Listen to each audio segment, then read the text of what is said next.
안녕하세요. 지원쌤입니다. 오늘은 많은 분들이 좀 궁금해하시는 부분들이 있어서 그것에 대해서 좀 알려드리겠는데요. 요즘 우리가 다주택자들의 경우는 과거에는 우리가 주택을 사면 그 주택 크기라든가 가격에 따라서 취득세가 1.1%에서 한 2, 3%까지 나왔어요. 그런데 올해부터 바뀐 게 있죠. 그게 뭐냐면 다주택자들, 그러니까 4주택 이상을 보유하는 다주택자들은 취득세가 이제 4.4%로 늘어난다라고 하는 거예요. 이 4.4%라고 하는 거는 사실 상업용 부동산이 사실 4.6%거든요. 그러면 취득세 만약에 3억짜리 주택을 산다라고 했을 때 3억짜리 주택의 취득세가 기준 같은 경우는 어떻게 돼요?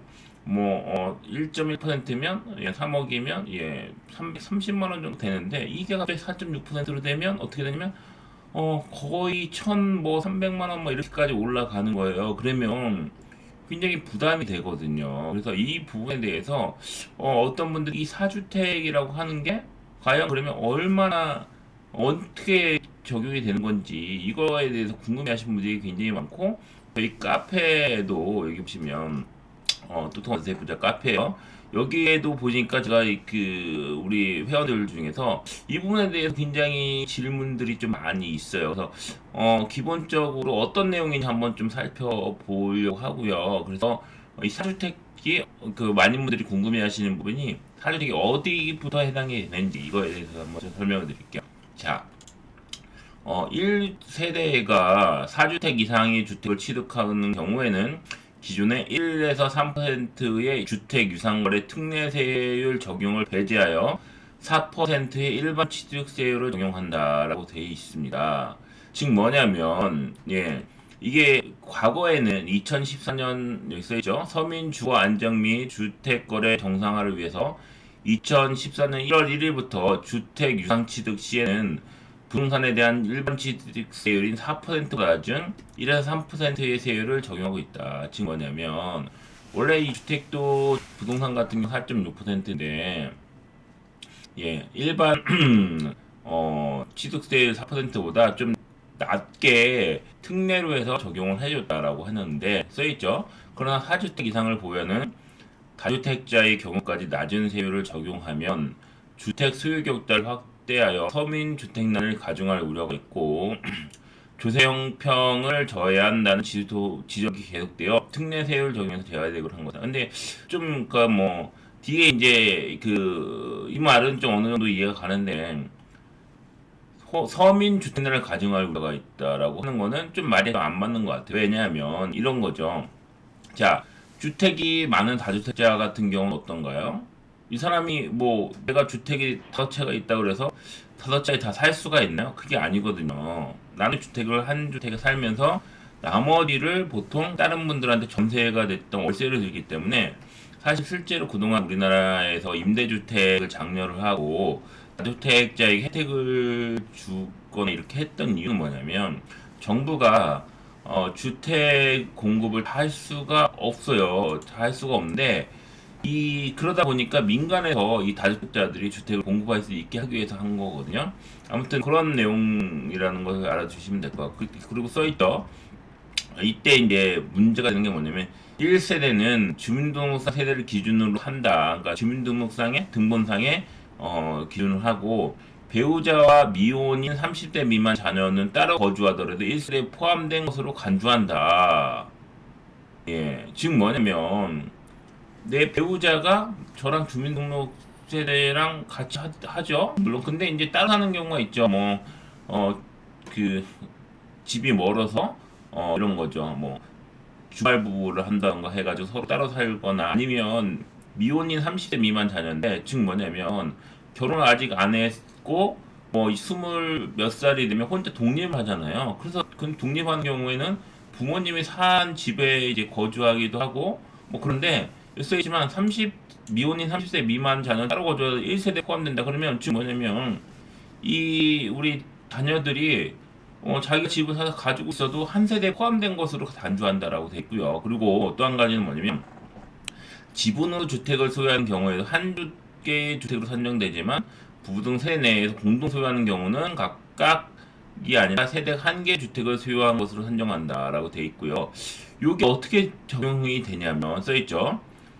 지방세법 시행령 개정안 예고되기 전인 2019년 12월 3일까지 작년 12월 3일까지 계약한 주택에 대해서는 보호를 한다라고 하는 거고요. 다만 뭐냐면 지금 며칠 안 남았지만 그렇게 하신 분들도 3월 31일까지 이거를 잔금을 치러야 된다라고 하는 거고요. 근데 이때 또 뭐냐면 분양받은 사람들이 있잖아요. 그러면 분양받은 경우에는 2020년 그러니까 12월 3일까지 계약을 하고 분양 계약을 하고 그 다음에 입주는 2022년 12월 30일까지는 적용을 배제한다라고 돼 있어요. 근데 여기서 이제 이것만 가지고는 굉장히 말이 많아요. 그래서 제가 오늘 보여드릴 거는 뭐냐면 이거예요.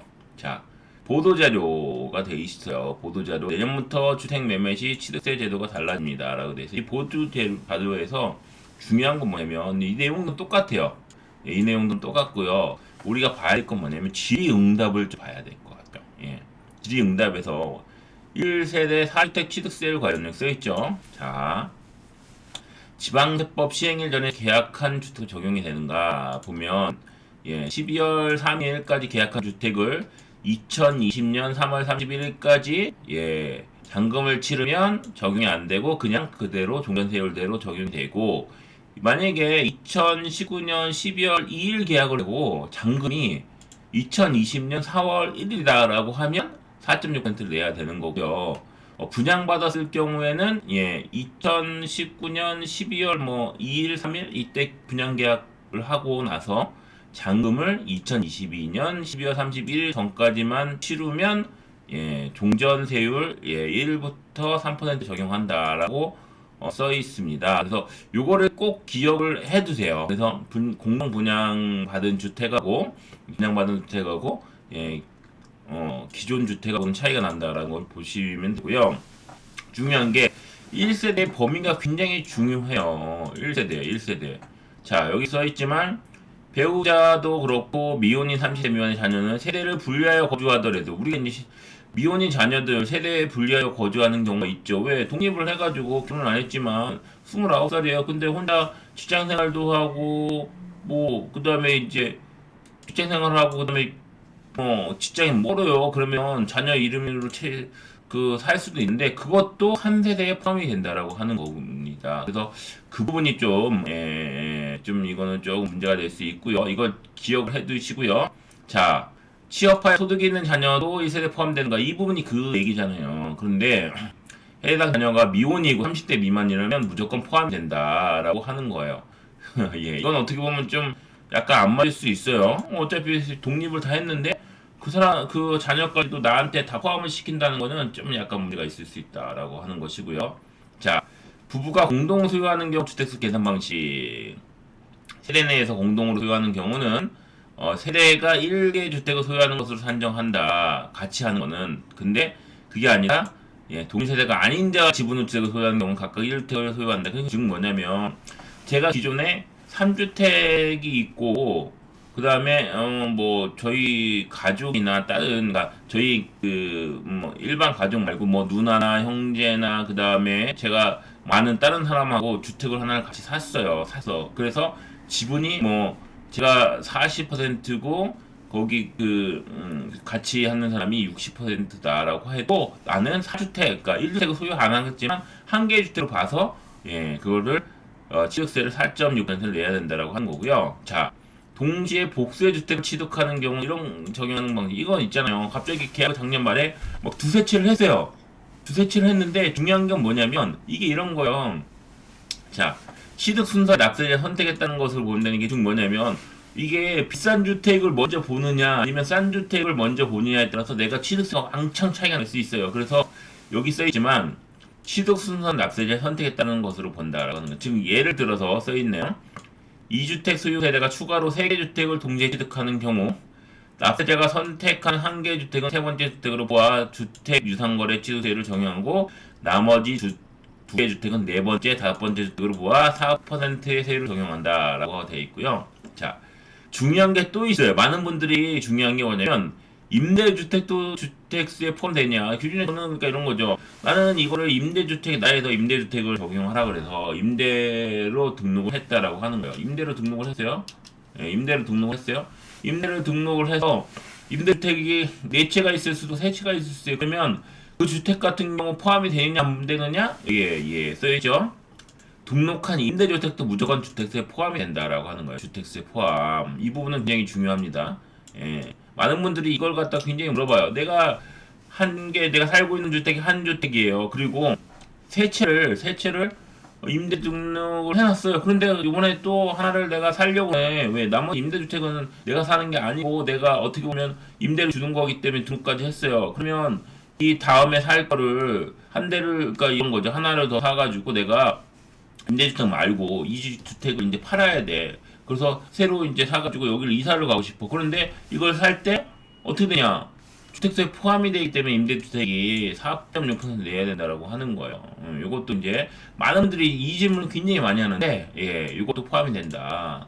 써있죠? 자, 정부가 임대주택을 등록해갖고 등록 시 8년간 처분 제한 조건인데 갑자기 새로 올리는 것은 정책 무슨 이 얘기가 그 얘기예요. 바로 이 7번 내용이 6번 내용에 대한 그런 거예요. 그런데 뭐 여기 보시면 뭐 안정적이고 양성화된 서민 주거를 공급하는 그런 확대하는 것이다. 그래서 뭐 다주택자의 수집중을 강화하는 것이 아니기 때문에 제외를 하지 않는다. 뭐 이런 얘기예요. 예. 그러면서 뭐 임대주택자에는 혜택이 많다라고 되어 있는데 예, 뭐 그렇고 또 한 가지 주거용 오피스텔 맞죠? 오피스텔 같은 경우는 뭐 주거용으로 사용할 수도 있고 업무용으로 사용할 수도 있어요. 근데 예, 기본적으로 주거용 오피스텔은 현재도 주택 유상거래 취득세율 적용 대상 주택이 아니므로 일반 세율을 적용하고 있으며 주택세에도 제공된다. 즉 뭐냐면 오피스텔은 상관없다. 이거 왜?